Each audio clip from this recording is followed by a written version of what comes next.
대낮부터 한시청에 서름 섞인 민원이 울려 퍼집니다. 죄송합니다만 허나 그럼에도 건축가로 올라가 보시는 게... 야, 이 양반아, 무한 반복되는 민원 핑퐁은 우리 지금 건축가 다녀오는 길이. 대한민국의 국룰이었죠. 근데 지들 소관 아니라고 여기로 가라고 그러더라. 심지어 해당 사안은 내 아들 어떡할 거야? 그 흉가 철거해달라고 민원 수십 번 넣었는데 지속적 철거 민원에도 방치되고 있던 괴이한 흉가에서 발생한 한 공포체험 유튜버의 참혹한 사고 때문이었고, 진짜 이거 할 거야? 한순간에 자식을 잃은 부모의 절규는 극에 달하기 시작합니다. 그 누구도 섣불리 나서지 못하고 있던 그때 제가 해결해 보겠습니다. 겁도 없이 몸을 던진 그녀는 시청 공무원 주인공 홍조였죠. 그렇게 며칠 뒤 하필 또 일신년스러운 날씨에 사건 조사를 위해 그곳에 들어섰는데 그녀 또한 그곳에 감돌고 있는 왜 이제 왔어? 불쾌한 기운을 감지하기 시작합니다.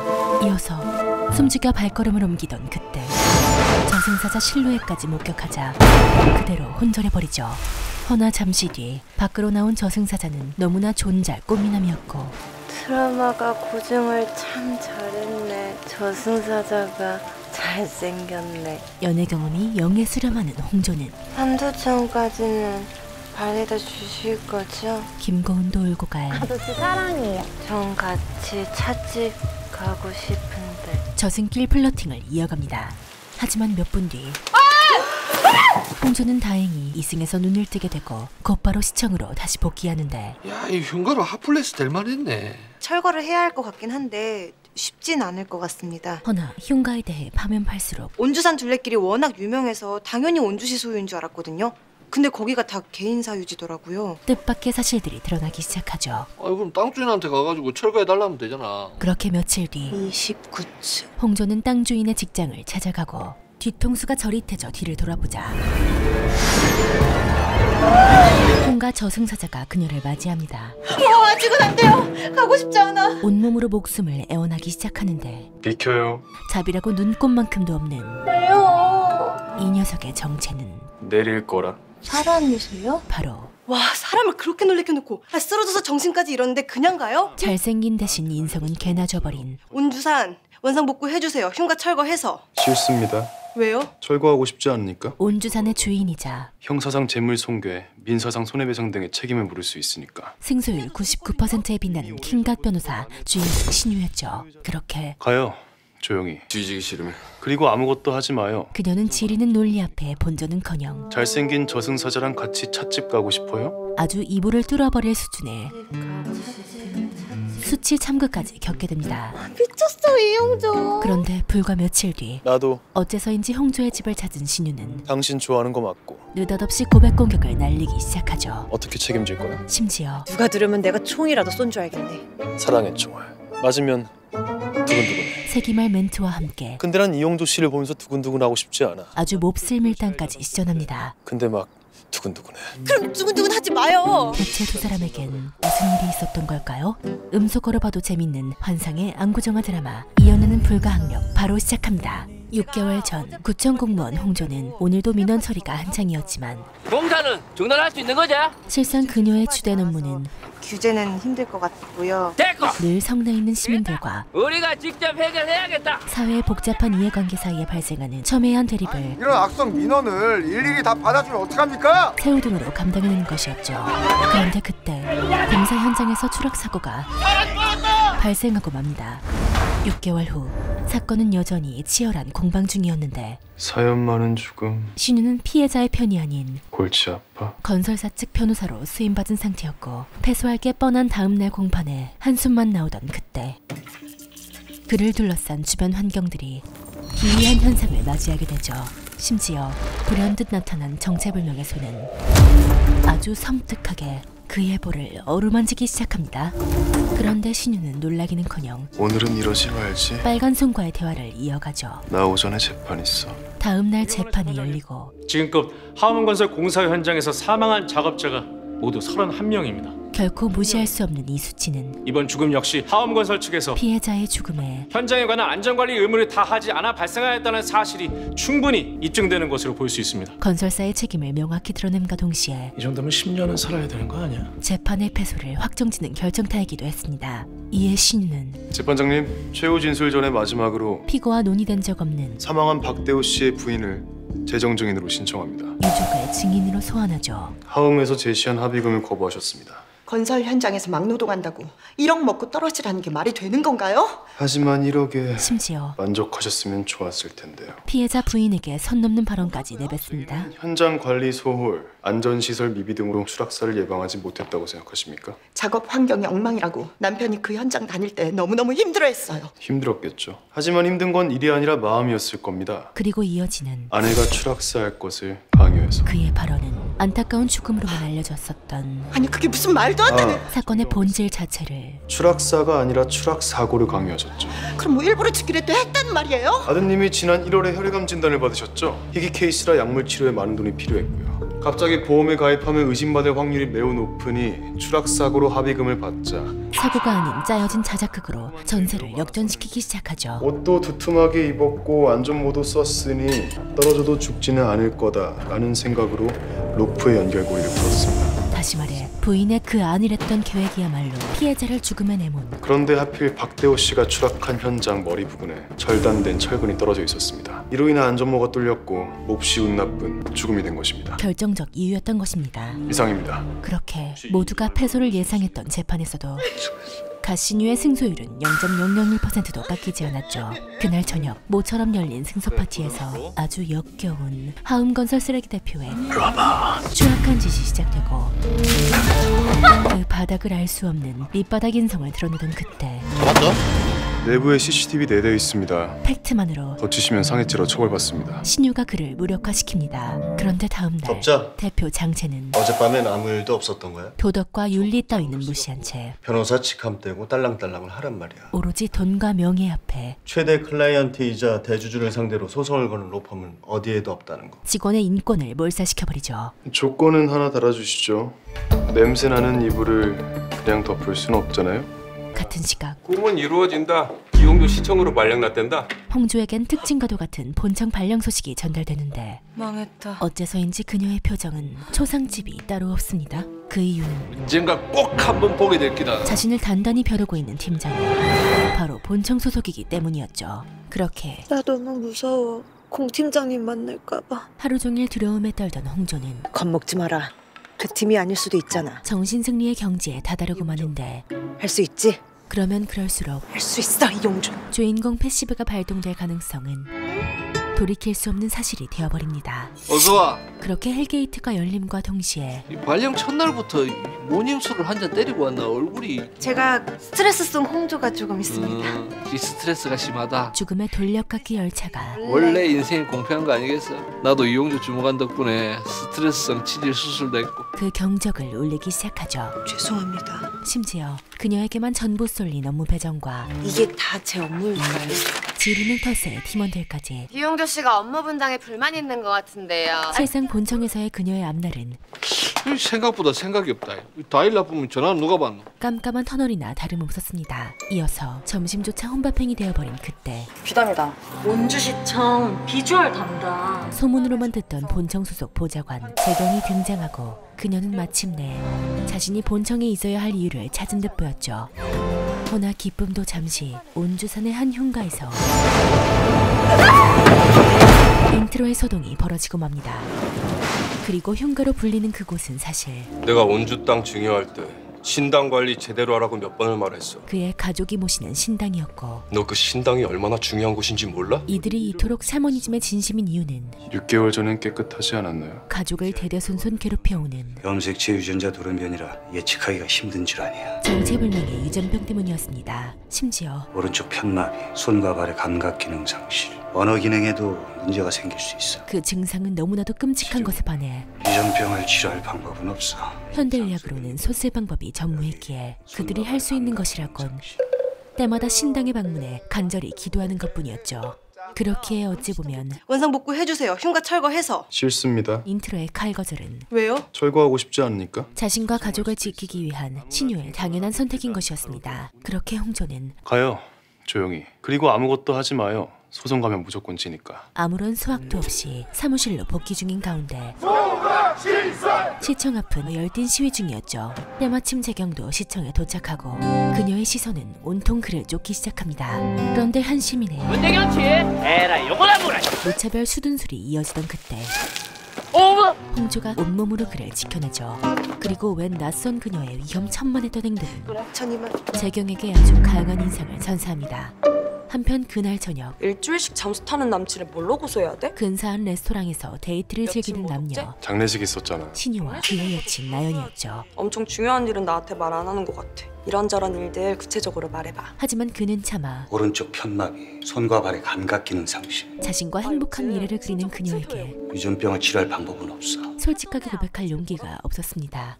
같은 시각 흉가 문제로 착잡하기만 한 홍조는 뒤늦은 퇴근길에 오르는데 모든 스트레스를 한 방에 날려주는 반가운 얼굴과 마주하게 되고 퇴근이 늦네요. 설렘으로 가득한 그녀의 두 볼은 닉값을 제대로 하기 시작하죠. 괜찮아요? 허나 더 심각한 문제는 네. 어색함을 1초도 견디지 못하는 안면 홍조요. 아, 갱년기는 아닙니다. 이 뭔 개소리야? 그녀의 썩은 개그감이었습니다. 낮엔 왜 그랬어요? 혹시 염산이었으면 어쩌려고? 그 생각은 못했어요. 설마 그럼 지금 제 얼굴 홍조 아니고 타들어가는 건가요? 허나 그의 반응은 장난하지 마요. 종류 신경 쓰였으니까. 그린라이트나 다름없었죠. 심지어 그리고 철거 못해도 되니까 무리하지 마요. 이미 그녀의 담당 업무까지도 파악하고 있었고 제가 철거 담당인 건 어떻게 하셨어요? 얼굴에 철거라고 써 있어요. 이 몹쓸 노잼 개그감까지 웃으라고 한 얘기인데 내가 그쪽엔 재능이 없어서 조심해서 가요. 아주 그녀와 천생연분으로 보입니다. 귀여워. 다음 날 좋은 아침입니다. 신유를 다시 방문한 홍조는 철거 안 한다고 분명히 얘기했는데. 오늘은 전략을 변경해 신당 철거가 뭐라고 목숨을 걸어요? 외로워서 그러는데요. 극강의 티발놈도 뒤돌아버리게 만드는 이 일 해결하면 팀장님께서 같이 밥 먹자 해주실 것 같아서요. 동정심 유발 작전으로 저 시청으로 발령받고 계속 혼밥해요. 시베리아가 따로 없던 그의 마음에 알려주시면 안 될까요? 따스한 입김을 불어넣나 싶던 그때 마침내 그가 한 연락처를 건네죠. 고용노동부 직장 내 괴롭힘 상담센터. 그렇게 이번에도 실패인가 싶었는데 병원 이름은 뒷장에 적어뒀으니까 알아서 하고. 흉가 철거에 길을 주고 있는 무당 할머니의 연락처도 적혀 있었습니다. 말씀 좀 여쭐게요. 어차피 그녀 또한 철거를 허락지 않을 거란 단단한 믿음이 있기 때문이었죠. 그런데 몇 시간 뒤 신유에게 뜻밖의 메시지가 은월 할머니가 철거 허락하셨어요. 전달됩니다. 말도 안 돼. 심지어 그럴 줄 알고 증거도 이미 남겨놨어요. 곧이어 도착한 영상 속엔 무당 은월 신당이 어떤 존재인지 누구보다 잘 알고 있는 그녀가 신당을 철거하는 것에 동의합니다. 너무나 쉽게 철거를 허락하죠. 도저히 믿을 수 없는 이 사태에 신유는 곧바로 은호를 찾아갑니다. 절대 손대지 말라고 하셨으면서 갑자기 철거는 왜 허락하신 거예요? 그것도 생판 모르는 여자한테. 이에 그녀는 네가 죽인 여자야. 네 뺨을 어루만지는 썩은 피가 묻은 손의 주인. 정체불명의 메시지와 함께 업보가 네 몸을 집어삼켜 그 고통도 저주. 그가 겪고 있는 끔찍한 고통에 끝이 나게 될 것이. 마침내 종지부를 찍어줄 아침에 목함의 주인이 나타났어. 한 사람을 지목하기 시작하죠. 그리고 의문만이 가득한 그 메시지는 신유를 철거 현장으로 향하게 했고 신당이 있던 바로 그 자리에서 의문의 목함을 발견하게 됩니다. 아침에 목함의 주인이 나타났어. 누군데요, 목함의 주인이? 그리고 그 목함의 주인은 놀랍게도 홍조였죠. 누가 그래요? 이 시꺼먼 미니 관짝 같은 게 내 거라고. 무녀 은월이. 아, 그 귀여운 할머니! 허나 이 찝찝하고 관짝 같은 비주얼은 열고 싶지 않은 비주얼이에요. 왠지 막 유골 같은 게 들어있을 것 같아. 유골 말고 유물 쪽은 생각 안 해봤어요? 유물 테크를 꿈꾸게 만듭니다. 진짜 신용복 크림 들어있는 거 아니야? 그런데 한 가지 문제가 존재했으니 열쇠 구멍도 없는 자물쇠가 온갖 방법을 총동원해봐도 열리지 않는다는 것이었죠. 이에 홍조는 토르에 빙의하기 시작하는데 우연이라기엔 너무나 절묘한 타이밍에 전등이 나가버리고 맙니다. 한편 며칠 뒤 로펌의 하움 대표가 방문하며 직원 회의가 소집되는데 자리엔 초고급 명품 시계가 놓여있죠. 자, 우리 장신유 변호사님께서 지난번에 일을 덮는 대신에 조건을 하나 다셨다고 해서. 이어서 자리에서 일어난 이 트래쉬는 죄송합니다. 고개 숙여 사과하기 시작하는데 변호사님들께 무례했던 점 진심으로 허나 그의 표정 어디에서도 사과드립니다. 진심이라곤 찾아볼 수 없었고 개 같은 주사 진짜 수로와 끊어야 되는데 그치? 그의 초한 인성은 또 한 번 그의 심기를 건드리기 시작합니다. 일들해요 일들. 조심해서 가십시오. 이어서 결코 고개를 숙이지 않으며 자신의 신념을 확고히 드러내는 신유의 행동은 야 트래쉬의 그라데이션 분노를 지금 시계값을 토탈 얼마 썼는지 알아? 둘, 넷, 여섯, 여덟 대표 네 것까지 15억을 썼다고 이 개. 제대로 촉발시켰지만 근데 왜 인사를 안 해? 그 순간 신유가 택한 결정은 내가 로에나이 소속 변호사가 아니라서 고질고질한 흙탕물 싸움이 아닌 방금 사직서 넣었거든. 뒤끝 없이 깔끔한 회사와의 손절이었죠. 장신유, 지금 뭐한 짓이야? 일개 변호사와 최대 클라이언트 그에게 있어 둘 중에 누굴 선택하시겠어요? 인류 로펌과 명품 시계보다 중요한 것은 한치도 더럽힐 수 없는 자신의 양심이었습니다. 그리고 이런 그의 성격을 새학번 선배시라고요? 너무나도 잘 알고 있던 재경은 스카우터로 왔어. 시청 변호사로. 그에게 시청법률 자문관직을 제안하죠. 제 연봉이 얼만 줄은 아시고? 얼마인지 관심 없어. 알아도 그만큼 못 주니까. 근데 돈에 욕심 있는 타입인 줄은 몰랐네. 비록 연봉은 반의 반토막인 자리였지만 대기업 상대하라는 거야. 얼추 수백억, 세금도 안 내면서 불법 저지르는 수많은 대기업. 돈과 양심을 맞바꾼 그들을 상대하는 곳이라면 답은 되도록 빨리 줘. 그래야 이순위를 정할 수 있으니까. 그 자체만으로 신유의 동기를 자극하기 충분했죠. 심지어 그 수많은 대기업 중에 하움도 있습니까? 재경의 마지막 답변은 없을 리가. 그를 한치의 망설임 없이 수락하게 만듭니다. 한편 그날 저녁 홍조는 일전에 나간 전등을 수리 중인데 결국 사고가 발생하고 말죠. 그런데 어째서인지 그 순간 목함의 자물쇠가 스스로 풀려버립니다. 떨리는 마음으로 열어본 그 안엔 여러 장의 부적으로 둘러싸인 푸른 표지의 고서가 들어있었죠. 마력천자문. 마법천자문 짝퉁이야. 예상보다 훨씬 짜치는 이 고서의 정체는 주술서야? 한 무녀가 쓴 주술서였는데 아히 낳기 위한 주술. 됐고 재수죽. 그녀의 뇌리를 강타했던 한 주술은 기나긴 솔로 인생에 재경이라는 이름의 한 줄기 빛으로 들어오기 시작하죠. 마음에 썩 들어. 며칠 뒤 여기 왜 왔어요? 시청에 첫 출근한 신우는 그녀를 보자마자 뭐가 들어있었어요? 목함에 대해 묻기 시작하는데 책이요. 책?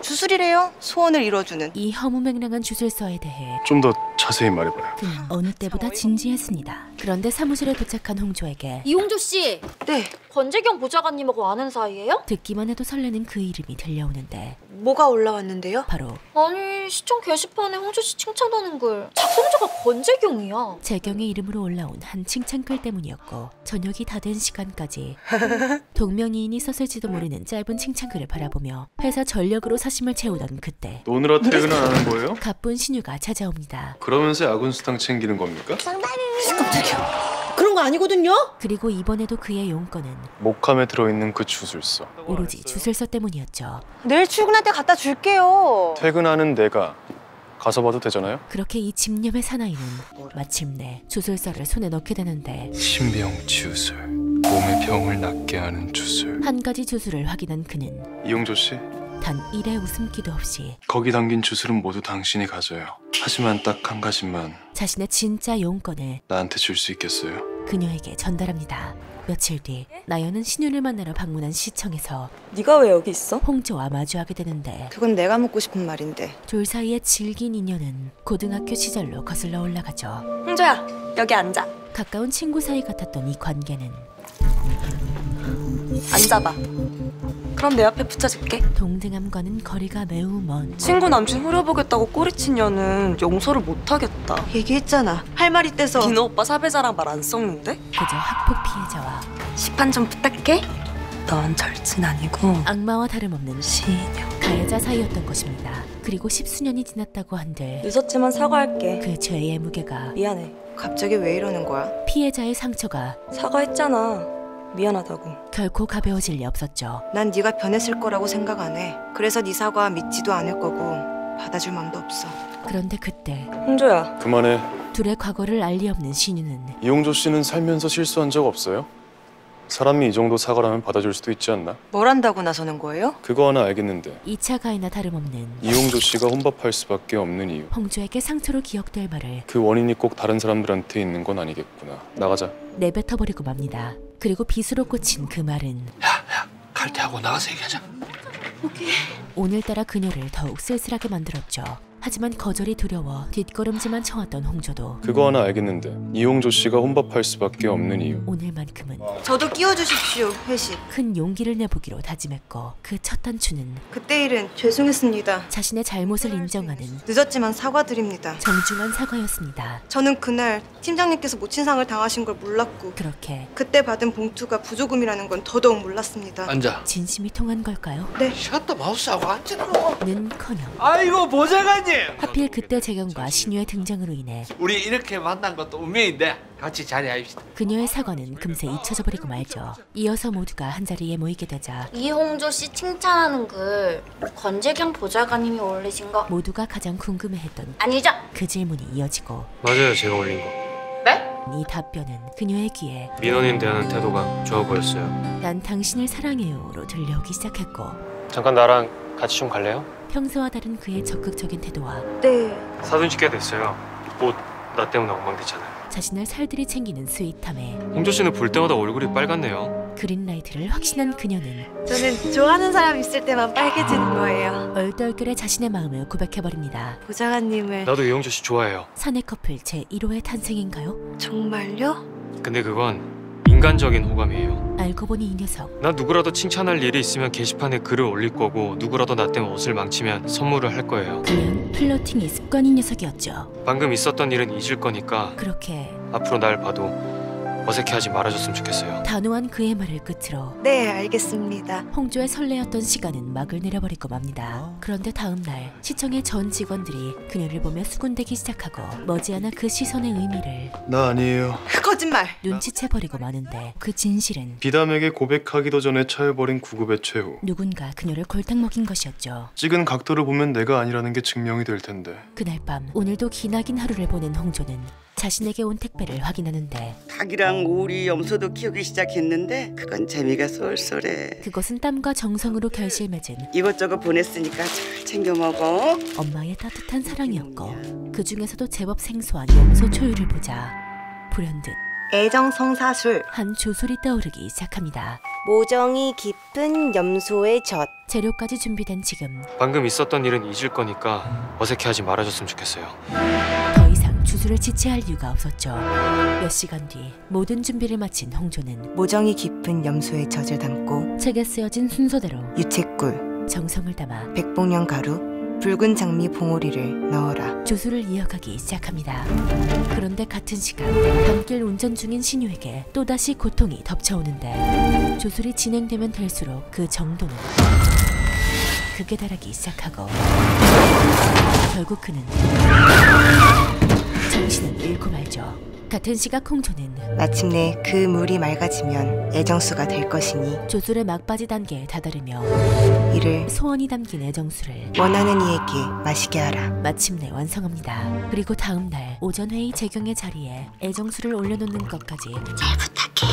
아주 갑벽하게 성공하죠. 잠시 뒤 회의가 시작되고 그의 목넘김을 확인하는 단계만이 남은 그때 지독한 머피의 법칙이 네 지금 어디서 땡땡이 치고 있어? 하필 이 순간 발동해버렸고 애매한 심증만을 남긴 채 마신 거야 뭐야? 그녀의 주술은 마무리되어 버리죠. 한편 며칠 뒤 미처 확인하지 못한 그날의 진실로 인해 마셨겠지? 찝찝하기만 했고 마셨으면 좋겠는데 하필 기분까지 꿀꿀한 오늘 왜 하필 오늘이에요? 신유와의 약속 이행을 위해 하필 내가 원하는 날이 오늘이라. 두 사람은 지리산을 향하게 됩니다. 혼자 알아서 하면 안 되나? 주술서 제대로 본 거 맞아요? 주술은 선택받은 사람만이 할 수 있댔어요. 찾으라는 이건 뭐예요? 만병초꽃. 이제서야 홍조는 치유술인지 뭔지 그거 하려는 거예요? 그가 주술에 강한 집착을 보였던 이유를 깨닫게 되죠. 와 미쳤나봐. 아프면 병원 가는 거예요. 이런 말도 안 되는 짓을 할 때가 아니라고요. 이용조 씨는 살면서 뭔가에 간절해 본 적 없어요? 그리고 이어지는 그의 말은 지푸라기라도 잡고 싶은 심정 같은 거 느껴본 적 없나? 애정수를 만든 자신의 모습을 떠올리게 했고 있어요. 그럼 잔말 말고 찾아요. 해지면 곤란하니까. 10만이의 빙의에 약초를 헤매던 그때 찾았다. 마침내 바위 틈 사이에 피어난 찾았어요. 뭐예요? 만병초꽃을 발견합니다. 이어서 죽은 연애세포도 살려내 설레는 키 차이로 역대급 비주얼 콜라보를 이루는 둘은 마법사도 먹으려겐 지팡이를 맡기지 않아요. 마법사? 먹을 직접 따요. 마침내 꽃을 획득하는 데 성공하죠. 이어서 보름달이 뜬 밤이 되자 준비 다 됐어요. 의복을 갖춰 입은 두 사람은 시작해요. 신병치유술. 주술서에 적힌 대로 으름, 산삼의 열매, 만병초꽃을 넣고 신병치유술을 공의로 진리경 즙을 내어라. 진행하기 시작합니다. 그렇게 정성을 다하고 간절한 마음으로 낫기를 바라며 진심을 담아 즙을 적셔 아픈 이의 손바닥에 생자를 쓰라. 써내려간 글자와 함께 그들의 주술이 마무리되죠. 그런데 어때요? 한 번도 그런 적 없던 그의 심장이 홍조의 얼굴을 보자 왜 이러지? 미친 듯이 뛰기 시작합니다. 안 되겠어요. 심지어 어디 가요? 지금 나한테 화내는 거예요? 먼 길까지 와서 어울리지도 않는 이상한 옷도 입고 시키는 대로 최선을 다하는 나한테? 뭐가 이상하다는 거야? 살면서 누구에게도 해본 적 없는 내가 보기엔 예쁘기만 한데. 닭살 돋는 멘트까지 튀어나오죠. 다음날 주술을 마친 이들은 떠날 채비를 마치는데 부장님이다. 뜻밖의 전화 한 통이 부장님이에요. 걸려오기 시작합니다. 여보세요? 심지어 그 용건은 그럼 내일 퇴근하고 잠깐 볼 수 있어요? 네? 기대도 한 적 없는 데이트 신청이었고 몇 시에 어디서 볼지 따로 연락 남길게요. 네, 알겠습니다. 이로써 주술서의 효과는 일정 성사술이 먹혔다는 빼박 증거. 빼박 힌트로 입증되어 버리죠. 기운내요. 신병치유술도 곧 효과가 나타날 거니까. 그런데 덩달아 기뻐해도 모자랄 판에 재경의 연락만 기다리는 그녀가 오는 내내 휴대폰만 보고 있는 거 알아요? 이상하게 거슬리기 시작하더니 어떡해! 왔어요! 심지어 문자가 도착했다는 소식에 뭐래요? 비밀. 그 시트에서 발 좀 내려요. 묘한 질투까지 느끼기 시작합니다. 다음날 난 마은영 과장. 잘 부탁해. 휴가를 마친 마 과장이 복귀하고 공원관리팀은 오늘 회식. 당일 회식 공지와 단 한 명도 타협 따위 없는 빠지지 않는다. 그녀의 상명하복 스타일은 홍주가 그렇게도 고대해왔던 재경과의 약속마저 미루게 만들어버립니다. 그렇게 아쉬운 마음으로 회식에 나선 홍조는 때마침 신우를 마주하자 곧바로 주술 브리핑을 시작하죠. 오늘 약속은 회식 때문에 내일로 미뤄졌어요. 애정 성사수 확인은 오늘 불가능. 그래도 확실히 먹힌 것 같아요. 야근 되게 많이 하시는 분인데 내일도 괜찮대요. 허나 어째서인지 그의 포커스는 그래도 확실히 먹힌 것 같아요. 홍조의 햇살 같은 얼굴에만 가 있었고 운전까지 못하게 되는 건 최악인데. 무언가 잘못됐음을 감지한 신우는 곧바로 보안실로 달려갑니다. 법률전문관 장진우입니다. 3일 전 대회의실 CCTV를 확인하고 싶은데요. 그리고 마침내 영상을 통해 예. 애정술을 마신 것은 재경이 아닌 바로 자신이었다는 사실을 두 눈으로 똑똑히 목격하게 되죠. 그리고 이제야 모든 퍼즐 조각들이 맞춰지기 시작합니다. 한편 주술이 성공한 줄만 아는 홍조는 제가 많이 늦었을까요? 아니 저도 방금 왔어요. 설레는 마음으로 그와 대면하는데 날 왜 좋아해요? 너무나도 이성적인 질문만이 이어지죠. 심지어 난 잘 보이고 싶은 상대에겐 결코 내뱉지 않을 가족이 없었으면 좋겠다는 생각을 자주 해요. 다정한 가면 뒤에 감춰져 있던 버려진 유기견한텐 친절하지만 가족한텐 한없이 차가운 사람이에요. 본래 자신의 모습을 포장지는 그럴듯한데 내용물은 그렇지가 않아요. 가감없이 그녀에게 전하기 시작합니다. 혹시 내가 아니라면 이용조 씨가 고백 비슷한 걸 했을 때 기뻤을 거예요. 그리고 이것이 뜻하는 것은 근데 내가 나라서 안 되겠어요. 나보다 더 좋은 사람을 만나요. 빈틈없이 확실한 거절의 표현이었죠. 허나 이를 몰래 지켜보던 신유의 눈엔 둘의 모습은 화기애애 그 자체였고 주체할 수 없는 질투의 감정을 느끼며 곧바로 홍조의 집 앞으로 향합니다. 여긴 어쩐 일이에요? 궁금해서 권재경이 뭐라고 했는지. 얘기 안 해줄 거예요. 이어서 그는 애정 성사술이 먹혔을 리가 없는데 왜 그렇게 단정해요? 당신이 이것저것 섞어서 요래요래 만든 그 애정수라는 것을 먹은 게 그날의 진실을 바로 나거든. CCTV 확인했어. 빼박 증거와 함께 못 믿겠으면 직접 봐. 모두를 털어놓기 시작하죠. 말도 안 돼. 충격적 진실과 마주한 홍조는 내가 얼마나 어렵게 만든 건데 딱 한 번밖에 못 쓰는 주술인데. 억울해서 미칠 지경이었지만 애정수를 먹일 거면 확실하고 은밀하게 먹였어야지. 진짜 심각한 피해자는 권재경이랑 같이 있을 땐 질투까지 했어 내가. 주술에 희생된 신유였습니다. 게다가 주술은 또 얼마나 강력한지. 그런 얼굴 하지마. 설레니까. 닭살 돋는 멘트를 내뱉는 입과 젠장. 갑자기 멈춰선 두 다리는 왜요? 또 뭐야? 발걸음이 떨어지질 않잖아. 보고 싶어서. 그의 생각과는 별개로 가지. 제멋대로 작동하기 시작했죠. 와. 그런데 시간이 지날수록 권재경 실장은 어때요? 주술의 증세는 제가 연애하시라고 그 볼빨간 분이 왜 남의 연애에 신경을 써요? 그랬더니 뭐래요? 한대요. 점점 더 심해졌고 이제는 아예 대놓고 법률 전문관 장신우입니다. 틈만 나면 홍조를 방문하며 조심해서 하세요. 외조를 빙자한 안 그래도 팀에서 이용조 씨가 왕따를 당하고 있는 것 같던데 눈치라곤 전혀 없는 발언들로 더욱 심한 왕따를 당하진 않을까 걱정이 돼서 그녀의 회사 생활을 위태롭게까지 만듭니다. 더는 참을 수 없는 홍조는 거기서 그 얘기를 하면 어떡해요? 남의 더 곤란해졌잖아요. 분노를 표출하기 시작하는데 일회용품 싫어하는 내가 테이크아웃 커피를 바리바리 샀고 하트 모양 수제 쿠키까지 구매했어. 평생 누구한테 아부라고 한 적 없는 내가 아주 살짝 고개를 숙였어. 왜 그런 모양 빠지는 짓을 했을까? 그의 말은 온통 당신 때문에. 내 머릿속에 있는 감정 컨트롤 본부에서 기쁨이가 눈치 없이 똥까똥까하고 있어. 왜? 당신 때문에. 기승전 노르에피네프린과 세로토닌과 도파민이 뿜뿜하고 있으니까. 왜? 당신 때문에. 홍조뿐이었죠. 정신 차려요, 장신우 씨. 당신은 윤난이란 여자의 남자친구예요. 헤어졌어.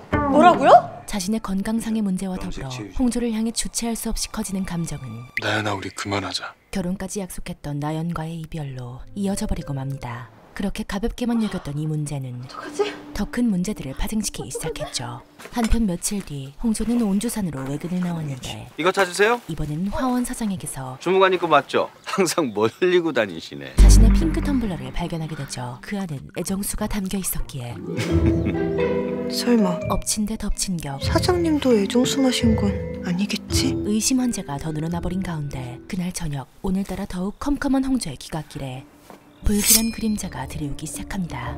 침착한 척 걸음을 재촉해보지만 떨려오는 손은 이내 결정적 실수까지 범해버렸고 전력을 다해 도망치기 시작한 그때 이러면 곤란한데. 역시나 신유였죠. 누가 쫓아오는 것 같아서. 잠깐 여기에 있어요. 골목길은 여전히 어두웠지만 앞으로는 이쪽 길로 다니지 마요. 그와 함께였기에 핸드폰을 잃어버렸어요. 같이 좀 가주면 안 돼요? 물론이지. 하나도 무섭지 않았습니다.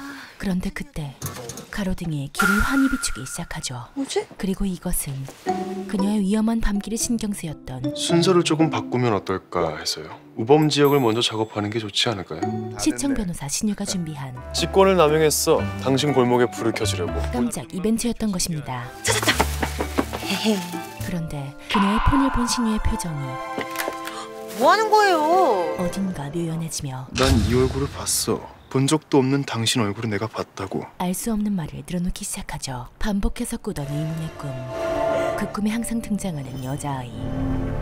홍조의 어린 시절과 너무 닮아있던 것입니다. 난 이용조 씨 어린 시절을 본 적이 없는데 그 얼굴을 한 당신이 내 꿈에 나타났어. 책임져. 도저히 과학으로는 설명되지 않는 이 현상에 같이 가봐요. 이들이 향한 곳은 목함 받자마자 왔어야 하는데 죄송해요. 은월의 병원이었죠. 궁금한 게 있는데요. 그렇게 그 목함은 왜 저한테 주신 거예요? 홍조의 질의응답이 시작되는데 네가 선택받은 사람이니까.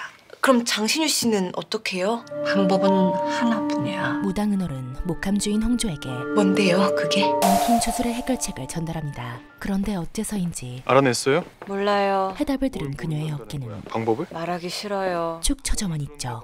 역시 그거였네. 허나 이 홍조 미세는 키스. 이 와중에 자신의 소원을 백설공주부터 슈렉까지 그런 거 아니에요. 모든 저주를 풀 수 있는 열쇠가 키스인 건 국룰이지. 꽤나 그럴듯한 근거와 함께 제시합니다. 이어서 집으로 돌아온 홍조는 주술은 쉬이 돌이킬 수 없으므로 변심하여 번복하고자 하면 도리어 화를 입게 되리라. 여전히 착잡한 마음으로 밤을 지새우고 아무것도 듣지 못한 신유 또한 뭔데 말을 안 할까? 답답한 건 마찬가지였습니다. 며칠 뒤 내내 싱숭생숭했던 그녀에게 아랫집에 이사온 사람입니다. 잘 부탁드립니다. 따뜻한 메시지가 전달되죠. 특히 오늘은 어디서 그냥 따박따박 말대꾸야. 계저씨의 진상전화로 내가 욕 안 하게 생겼어 지금? 인류에마저 사라져버렸던 하루였기에 마침 등장한 반가운 이웃은 좋은 사람이네. 그녀의 마음에 온기를 불어넣어줍니다. 그런데 그때 신유의 호출이 이어지는데 또 왜요? 그 용건은 역시나 대신 자음 힌트를 줘. 힌트를 달란 거지. 주술을 푸는 방법에 관한 것이었고 좋아요. 원하던 자음 힌트까지 받아냈지만 글자의 개수는 극악의 난이도를 자랑합니다. 며칠 뒤 홍조는 아버지의 기일을 맞이해 바다로 향하게 되죠. 바다로 갔어. 세계 일주가 꿈이었는데 소원 풀었댄다. 진짜 여기 있는 거야? 그렇게 너무나 보고 싶은 아버지를 춥겠다. 가슴 깊이 추억하며 아빠는 그를 느끼고 싶어 바다에 손을 담가보는 홍조. 그리고 그녀의 뒤를 묵묵히 지키고 있는 신유. 마침내 두 사람은 답을 알아버렸네. 은월이 던진 그 메시지의 의미를 너희 둘은 끊어낼 수 없는 운명이니 자신들에게 주어진 운명을 받아들여라. 조금씩 깨닫기 시작합니다. 그날 저녁 언제나 혼밥이 익숙한 그녀였지만 오늘만은 결코 혼자가 아니었죠. 거긴 장신유 씨 자리가 아니에요. 그럼 누구 자리인데요? 아빠요. 이제껏 밝게만 보였던 그녀에게서 기일이에요. 처음 듣게 된 쓰라린 가정사는 상과 고인의 명복을 빕니다. 신유의 마음까지 움직였고 두 분이서 드시기엔 양이 많을 건데. 괜찮아요. 3명이 먹을 거라. 그녀의 마음을 진심으로 공감해줍니다. 기일에 참석해주셔서 감사합니다. 그런데 신유는 그대로 술잔을 내려놓죠. 왜 안 마셔요? 사실 그에게도 가족력이 있어요. 한 명도 피해간 적이 없어요. 깊은 가정사가 있었기에 아버지는 그걸 저주 때문이라고 생각하고 나는 그 얘기를 듣기 싫어서 술을 안 먹게 된 거고. 둘의 술자리는 무르익어갑니다. 그리고 신유는 비로소 깨닫게 된 답을 알아버렸거든. 자음 퀴즈의 정답이자 너희 둘은 끊어낼 수 없는 운명이니 받아들여라. 숙명이 되어버린 둘의 인연을 고백하죠. 차마 입에 담을 수 없었던 건 미안해서였겠지? 유추해보면 이용조 씨가 나한테 건 주술이 끝나지 않을 수도 있다는 거고, 그럼 나는 영원히 두근두근하면서 당신을 쫓아다녀야 한다는 거고. 모든 걸 알게 된 그의 논리는 어떻게 할 거야? 팩트 그 자체였지만 주술을 건 그녀라고 한들 뾰족한 수가 있는 것도 아니었기에 운명을 받아들일 생각만 하지 말고 거스를 생각을 좀 해봐요. 다짜고짜 괴짜 운명론을 설파하며 우리 힘차게 운명을 거슬러 올라가 보자고요. 연애의 빙의하기 시작하죠. 그래. 그렇게 이로써 앞으로 힘차게 운명을 거슬러 올라가 볼게. 나 역시 둘의 원만한 합의가 이용조 씨랑 절대 운명 하고 싶지 않으니까. 오케이. 이루어졌나 싶었는데 잡아줘요. 이 새끼 뭐야? 죄송합니다. 이것만. 이들의 운명 거스르기 조약은 모래 위에 지어진 성처럼 냄새 좋다. 이런데 너무나도 쉽게 어떻게 운명을 거슬러? 무너져버리고 맙니다. 며칠 뒤 홍조는 시루떡은 잘 먹었습니다. 아랫집에 답장을 전달하던 그때 할 얘기가 더 남았나요? 그 이웃의 정체가 그건 제가 아버지한테 드리는 마지막 선물이었고요. 상관없어요. 번호 바꿀 거니까. 다정함과는 거리가 먼 한 남자란 사실을, 아니 다름 아닌 재경이었단 것을 이홍조 씨? 알게 되죠. 이런 게 운명일까? 그리고 이 고스란히 전해진 그녀의 마음이 재경도 싫지만은 않았습니다. 다음 날 신유는 초조하게 홍조를 기다리고 정작 그의 용건은 오나 안 오나 보려고. 왜 이러는 걸까요? 불러도 오지 말았어야지. 나보고 운명을 거스르라며. 이렇게 쪼르르 달려와서 얼굴 보여주면 곤란하지 않겠어요? 적반하장의 진면목까지 보여줍니다. 하지만 그런 그의 마음도 왜 이러는 거냐? 마냥 편치만은 않았는데 이유는 며칠 전 여전히 자신을 잊지 못하고 있던 다현아. 다 알아버렸어. 오빠가 어디가 얼마나 아픈지. 많이 사랑해. 나 오빠 놓치기 싫어. 나연의 마음을 보았기 때문이었습니다. 그리고 나랑 그녀의 선택은 결혼해 줄래? 평생을 함께하자는 약속이었죠. 그날 저녁 홍조는 재경과의 러브하우스가 되어버린 집 앞마당을 꾸미는 중인데 때마침 재경이 귀가를 합니다. 뭐 하는 거예요? 어때요? 예뻐요. 근조화한 같아요. 옆에 나물 심으면 더 괜찮을 거예요. 남천이라고. 남친이요? 근데 이 녀석 남천이요. 플러팅 중독자인가요? 심지어 30분 뒤에 시간 돼요. 아주 물 흐르듯 왜요? 집들이 하게요. 이따 봐요. 홍조를 집으로 초대하기까지 하죠. 그렇게 커플룩이다. 달달한 모먼트와 함께 솔직히 좀 놀랐어요. 여기로 이사 오셔서. 안 그래도 쭉 오피스텔에서만 살았어요. 계절을 느낄 수도 없고. 그래서 마당 있는 집에 오고 싶었어요. 처음으로 둘만의 진솔한 대화가 오고 가기 시작하고 비가 오나 봐요. 날씨마저 썸의 지원군이 되어줍니다. 보좌관님 다니는 보호센터에 혹시 삽살개 있어요? 이거 진짜 비밀인데요. 삽살개를 10년 키우면 부자 될 수 있어요. 엉뚱발랄한 그녀의 말까지 취했네. 진짜예요. 다음에 갈 때 같이 갈래요? 뭐 삽살개는 없지만. 자연스레 애프터 신청으로 이어지던 가운데 또 신유에게서 전화가 오죠. 받아요 전화. 네. 무슨 일이에요? 지금 뭐 하고 있어요? 맥주 더 할래요? 그런데 좋아요. 달라진 그녀의 목소리에 목소리는 왜 변해? 혹시 남자랑 같이 있어? 네. 어딘데? 광기 집착남으로 변해버린 그는 누구랑 같이 있는 건데? 다음 날까지도 흥분을 가라앉히지 못한 채 목소리 듣고 싶어서 전화한 거 아니야. 부탁인데 톡 읽지 마. 답장도 필요 없어. 온갖 고장을 부려대기 시작했고 평생 지킨 금주도 어겨가며 어? 야 장신유 너 왜 이래? 스디 순수를 들이키기 시작합니다. 허나 취기에 그녀가 잊혀지기는커녕 한 기억이 더욱 선명해졌는데 자퇴를 했어요. 바다에서 돌아오는 날 듣게 된 엄청 화내실 줄 알았는데 아버지에 관한 이야기였죠. 이제 학교도 안 가는데 여행이나 가자 그러는 거예요. 신나게 놀았어. 언제나 딸의 편이었던 아버지는 근데 옆에서 공놀이 하던 애들 2명이 빠졌고 아빠가 뛰어들었고 애들 둘은 구했는데 그렇게 한순간의 사고로 아빠는 못 나왔어요. 생을 마감하게 되었고 이는 홍조에게 내가 자퇴만 안 했어도 결코 씻을 수 없는 자책감과 왕따 당해도 그냥 학교만 다녔어도 그때의 고통을 다시 감수하더라도 그런 일은 없었을 텐데 내가 아빠를 죽인 거예요. 되찾고 싶은 아버지를 향한 그리움으로 남게 된 것이었습니다. 같은 시각 늦은 밤 귀가하는 홍조에게 꽃바구니가 전달되는데 어제는 즐거웠어. 누가 봐도 그 발신자는 보좌관님인가 봐. 전날 집들이를 한 재경이 틀림없어 보였죠. 그런데 그때 만취한 신유가 홍조를 찾아옵니다. 아니 몸도 아픈 사람이 술을 마시면 어떡해요? 전화를 안 받으니까. 술을 얼마나 마신 거예요? 평생 금주자였던 그가 많이. 술의 힘에 빌리고 싶을 만큼 필름이 끊길 때까지 마시면 생각이 안 날까 싶어서. 마음은 점점 더 커질 뿐이었죠. 나 숙취 음료 사가지고 올게요. 그런데 그때 가지마. 처음으로 자신을 힘껏 당기는 신유의 솔직대범한 행동에 장신유 씨, 홍조마저 혼란스러워지는데 네가 왜 여기 있어? 하필 이 순간을 재경이 목격하게 됩니다. 이건 무슨 상황인 거야? 이어서 그러는 권재경 씨는 왜 여기서 이러고 있는데요? 내 집이니까. 홍조에겐 결코 들은 적 없는 이사 왔어 여기 1층으로. 재경의 이사 소식에 1층에 있다는 운명이 권재경이었어? 신유는 모종의 배신감을 느껴버렸고 지금 네가 하고 있는 행동을 양다리라고 하는 거야. 집 어디야? 내가 데려줄게. 싫은데? 심지어 재경의 노력에도 난 이용조 씨랑 같이 있고 싶은데. 그걸 말이라고 해? 상황이 점점 악화되기만 하자 마침내 결단을 내린 홍조는 직접 그를 데려다 주기로 합니다. 그런데 그 승차감은 원양어선 뱃멀미 뺨치는 수준이었고 이용조 씨, 오늘 먹은 안주와 제외하기 직전에 자 좀 세워. 나 조금 울렁거리. 가까스로 그 위기를 모면하죠. 권재경이 이어서 신유는 어디가 그렇게 좋은데? 가장 궁금했던 질문부터 던져보는데 그녀의 마음을 움직인 것은 보좌관님은 겉으로는 완벽해 보여도 완벽함이 아닌 결핍이 있어요. 채워주고 싶은 재경의 쓸쓸함이었죠. 내 결핍은 안 보여? 반면 신유의 마음은 19일 날 밤에 시간 돼요? 그날이 보름이에요. 그래서 뭐? 자신의 부주의한 실수가 빚어낸 거기에 재앙소멸술이 있어요. 그래서 반드시 바로잡아야 할 그 주술은 보름이 뜬 날 밤에만 할 수 있대요. 내가 재앙이라는 건가? 나 좋아하지도 않으면서 좋아하는 거 싫잖아요. 나도 장신 씨가 이러는 거 원치 않아요. 무거운 숙제 같은 것이었습니다. 하나만 물을게. 하지만 사실 그녀도 이제까지 나 보면서 가끔은 든든했던 그에게 한 번도 좋았던 적 없어? 한 번도 흔들린 적 없다는 것은 네. 거짓이었죠. 얼굴은 왜 빨개지는 거야? 그리고 거짓말을 못하는 그녀의 볼처럼 이제야 알 것 같아.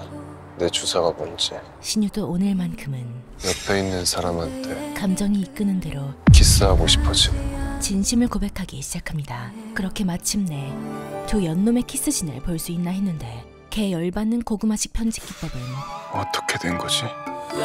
나의 상상력을 이러면 안 될 것 같다. 자극하기 시작하죠. 그런데 이 녀석은 아무것도 기억이 안 나. 모든 것이 블랙아웃된 상태였습니다. 이어서 우연히 홍조는 재경과 마주하게 되고 점심이 그거예요? 그녀의 손에 들려있는 간편식은 밥대를 놓쳤어요. 그럼 같이 먹죠. 자연스레 편의점 데이트로 이어집니다. 신유랑은 무슨 일이 있었던 거예요? 새벽에 다 돼서 들어왔던데. 자다 깨셨어요? 잠이 안 왔어요 시간째. 그렇게 두 사람은 어쩌다가 그런 사이가 됐어요? 전날 밤의 오해를 장신유 씨는 제가 좋아서 온 게 아니라 항의하러 온 거예요. 풀어나가기 시작하죠. 암튼 이 모든 문제는 보름날이면 싹 다 해결될 거예요. 이어서 그녀는 화제를 전환해 그 꽃바구니 감사합니다. 장미 선물에 대한 인사를 건네는데 무슨 꽃바구니요? 당연히 재경일 거라고 생각했던 장미꽃 보좌관님이 보낸 거 아니에요? 발신자의 정체는 아니요 난 그런 거 놔둔 적 없어요. 나한테 그런 거 보낼 사람이 없는데. 장신유 아닐까요? 미공 속으로 설마요. 급물살을 타기 시작합니다. 그리고 누가 보냈는지도 모르는 꽃책에서는 꽃바구니는 버려요. 보낼 사람 마음까지 받을 거 아니면. 찝찝함만 느껴질 뿐이었고 그래. 꽃바구니 패기를 시작으로 밀린 집안일을 이어가는데 예상치 못한 곳에서 내 잠옷 빨래 또 다른 미스테리가 발견되죠. 어디 갔지? 여기 있나? 사라진 잠옷을 찾던 그때 웬일이야? 이렇게 일찍 전화를 받고? 어김없이 걸려온 그의 전화에 확인할 게 좀 있어서요. 나한테 혹시 꽃바구니 보낸 적 있어요? 곧바로 꽃에 대해 물어보는데 유령용이자 신유마저 무슨 꽃이었는데?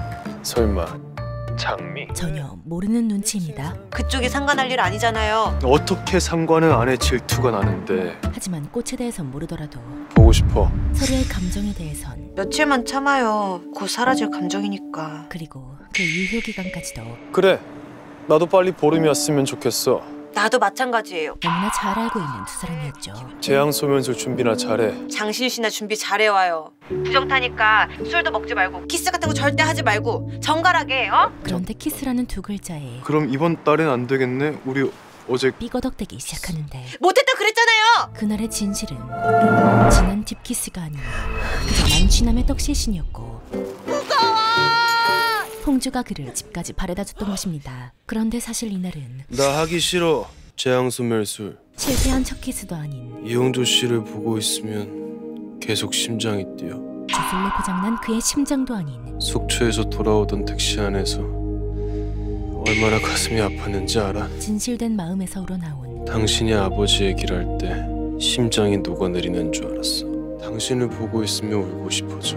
신유의 진짜 고백을 이게 정말 주술 때문이라고 생각해? 듣게 된 시간이었던 것이죠. 며칠 뒤 보름달이 뜬 재앙소멸술의 날이 찾아오고 고마웠어요. 나랑 같이 밥도 먹어주고 우리 아빠 기일도 참석해주고 나한테 전화도 해주고. 홍조는 소멸술과 함께 사라질 사실 너무 외로웠는데 장신 씨가 맨날 전화해주니까 조금은 덜 쓸쓸했던 것 같아. 신유의 과거 행동들에 감사를 표합니다. 그렇게 나연과 결혼을 약속한 신유와 재경과 인연이 될 홍조는 눈을 감고 평온한 마음으로 소멸되기를 바라는 재앙을 떠올리라. 원래의 자리로 돌아갈 준비를 마친 뒤 복숭아 나뭇가지에 붙여 붉은 한지 위에 재앙 소멸술을 영자를 적으라. 진행하죠. 그리고 주술의 효과는 너무너무 상쾌한 기분이야. 밤새도록 당신 생각이 하나도 안 났어. 애정 성사줄만큼이나 강력했고 축하해요. 기분 정말 좋다. 상쾌한 아침을 맞이한 홍조는 신유랑은 잘 정리됐어요? 어제 보름이었잖아요. 네, 아주 깔끔하게 정리됐어요. 설레는 마음으로 하루를 시작하고 신유 또한 산뜻한 드라이브와 함께 출근길에 오르죠. 그런데 그날 저녁 화원 사장에게서 전화가 옵니다. 이 시간에 왜 전화하셨지? 심지어 왜 안 받으세요? 그의 목소리가 아주 가까이서 들려오죠. 기다렸어요. 같이 저녁 먹으려고. 저랑요? 네. 게다가 선물이요. 저한테 꽃바구니 보낸 게 사장님이세요? 부담 갖지 마세요. 호의라고 하기엔 도가 지나친 그의 행동은 장미꽃은 좀 부담인데요. 이건 라넌큘러스. 장미꽃 아니니까 괜찮죠? 어딘가 정상적이진 않았고 지난번에 보니까 제 텀블러를 기억하고 계시던데 혹시 그 안에 든 물 드신 적 있으세요? 그 원인은 또 네. 주무관님 무슨 차 드시나 궁금해서. 뭐예요 그거? 애정수였습니다. 가요. 식당 예약해뒀어요. 이어지는 그의 과도한 행동은 퇴근 후에 사적인 만남은 안 될 것 같습니다. 그럼 부용제 축제 얘기하면 되겠네. 그건 공적인 얘기잖아요. 오늘은 안 되겠어요. 선약이 있어요. 거듭되는 거절에도 누구요? 무서울 정도로 끈질기게 말해도 모르실 거예요. 그래도 말해보세요. 그녀를 조여오고 있었고 접니다. 때마침 신유의 등장으로 상황은 무사히 마무리됩니다. 이어서 작은 소동 끝에 집에 도착한 홍조는 방금 봤는데 그새 또 온 거예요? 설마 또 내가 보고 싶어서. 죽도록 보고 싶었어 내가. 그리고 아마도 영원히 그럴 것 같아. 도통 알아들을 수 없는 말을 그게 무슨 소리예요? 당신이 이딴 식으로 망쳐놨으니까. 듣게 되죠. 이건 꽃 영자야. 재앙막을 제자 영자가 아니라고. 그 말인즉슨 보일시랑 나무목도 구별 못해? 잘못된 한자 표기로 한 번뿐인 재앙소멸술의 기회가 부적 들고 다니다가 꽃 될 뻔했네. 어이없이 날아가 버렸단 것이었습니다. 너무 떨려서 그랬나 봐요. 그 결정적인 순간에 떨긴 왜 떨어? 너무 빤히 쳐다봤잖아요. 내가 쳐다봐서 떨렸다는 거야? 신유가 만취했던 그날 이건 사랑이야. 그가 건넨 사랑 고백에 그건 그냥 주사였잖아요. 사실은 그녀도 흔들렸던 것이죠. 취해서 아무 말이나 막 한 건 또 아니야. 그런데 하필 또 이 장면을 장신유 너 대체 뭐야? 재경이 목격하고 맙니다. 정리됐다면서요. 그게 내가 정리가 안 됐어. 뭐? 사랑한데 과연 내가 이들의 운명은 이용조 씨를 어떻게 될까요? 이 연애는 불가항력. 조술사를 손에 넣게 된 주인공 이홍조가 짝사랑을 이루기 위해 만든 애정수를 전혀 관계없는 장신유가 마시게 되면서 둘의 뜻밖의 로맨스를 그려낸 판타지 로맨스인데요. 특히나 두 주인공의 비주얼 합이 가히 역대급이었죠. 배우 조보와 로운의 설레는 키 차이는 두말할 것도 없었고 얼박샷에도 굴욕 없는 둘의 미모는 이 드라마 지분의 절반 이상을 차지할 정도로 영상의 완성도를 높여주었고요. 특히 보이그룹 가수로 데뷔했던 로운의 연기는 해당 드라마를 통해 큰 호평을 받기도 했는데요. 차가운 냉혈한 변호사 신유가 주술에 걸려 닭살 멘트를 던지는 그의 뻔뻔한 연기는 드라마의 재미를 더욱 살려주었죠. 누구나 한 번쯤은 꿈꿨을 법한 램프의 요정 지니와 같은 설정도 굉장히 흥미로웠는데요. 만약 나에게도 주술서가 있었다면 이라는 재밌는 상상을 해보며 가벼운 마음으로 즐길 수 있는 드라마였습니다. 오늘 소개해드린 내용은 1화부터 6화까지의 내용이며 고정 댓글에 적힌 링크를 통해 JTBC VOD 몰아보기 프로모션을 이용하여 이 연애는 불가항력을 정주행해보시길 적극 추천드립니다. 감사합니다. 핵심쟁이 슈무비였습니다.